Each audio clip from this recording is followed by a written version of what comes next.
आज आइए हम सुनते हैं एक संत और सेठ की कहानी, जिसमें संत का भगवान पर इतना अटूट विश्वास है कि वो प्रसाद में जहरीला भोजन खाने से भी परहेज नहीं करता। इसके बाद भगवान जो करते हैं उसे देखकर सभी हैरान रह जाते हैं। एक सेठ जी बड़े कंजूस थे। एक दिन उन्होंने दुकान पर बेटे को बिठा दिया और बोले कि बिना पैसे लिए किसी को कुछ मत देना, मैं अभी आया। अकस्मात एक संत आए जो अलग अलग जगह से एक समय की भोजन सामग्री लेते थे। लड़के से कहा, बेटा ज़रा नमक दे दो। लड़के ने संत को डिब्बा खोलकर एक चम्मच नमक दिया।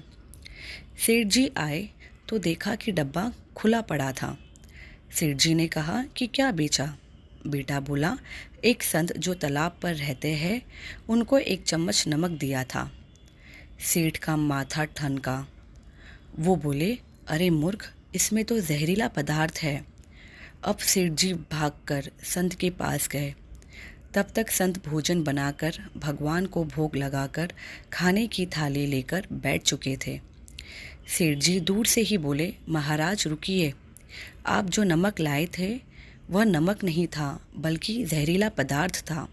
कृपया करके आप ये भोजन ना करें। संत जी बोले, भाई हम तो प्रसाद लेंगे ही, क्योंकि भोग लगा दिया है। भोग लगाकर भोजन छोड़ नहीं सकते। अगर भोग नहीं लगता तो भोजन बेशक छोड़ देते। यह कहकर संत ने भोजन को प्रसाद समझकर खाना शुरू कर दिया। सेठ जी के होश उड़ गए। वो रात भर वहीं बैठे रहे। सेठ को रह रहकर ये चिंता सता रही थी कि अगर संत को कुछ हो गया तो बड़ी बदनामी होगी।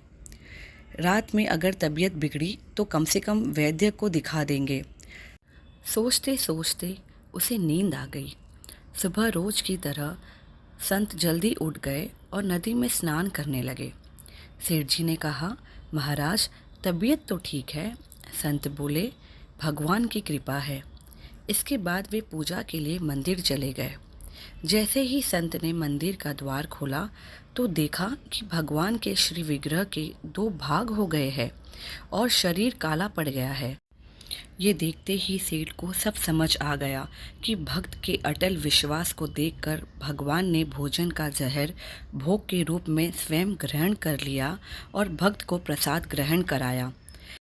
इसके बाद सेठ ने तुरंत घर जाकर बेटे को दुकान सौंप दी और स्वयं संत की शरण में आकर भगवान की भक्ति करने लगा। यदि आपको हमारी यह कहानी पसंद आई हो तो हमारे चैनल को प्लीज़ लाइक और सब्सक्राइब कीजिएगा। Thanks for watching.